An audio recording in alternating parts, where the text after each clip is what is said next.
चीन की विशाल दीवार को कौन नहीं जानता है।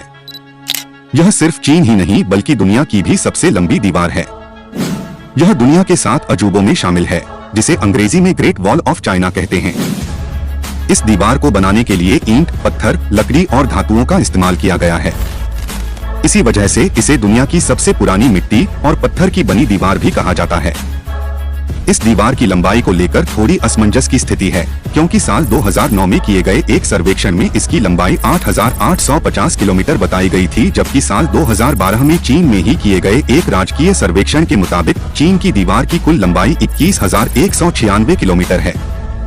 यह शोध चीन के एक प्रमुख समाचार पत्र शिन्हुआ में भी प्रकाशित हुआ था।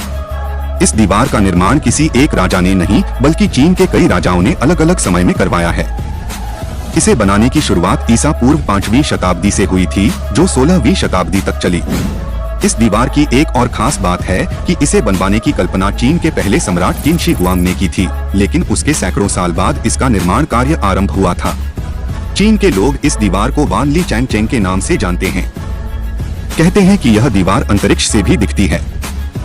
इस दीवार की अगर चौड़ाई की बात करें तो यह इतनी है कि इस पर एक साथ 5 घोड़े या 10 पैदल सैनिक एक साथ चल सकते हैं।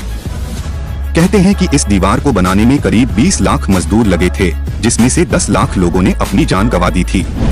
माना जाता है कि उन्हें दीवार के नीचे ही दफना दिया गया था। यही वजह है कि इस दीवार को दुनिया का सबसे बड़ा कब्रिस्तान भी कहा जाता है। वैसे तो चीन की दीवार को देश की सुरक्षा के लिए बनाया गया था, लेकिन यह हो नहीं सका था। मंगोल शासक चंगेज खान ने वर्ष 1211 में इसे तोड़ दिया था और उसे पार कर चीन पर हमला कर दिया था। लंबी होने की वजह से इस दीवार की ऊंचाई हर जगह एक समान नहीं है। यह किसी जगह पर 9 फीट ऊंची है तो कहीं पर 35 फीट ऊंची है।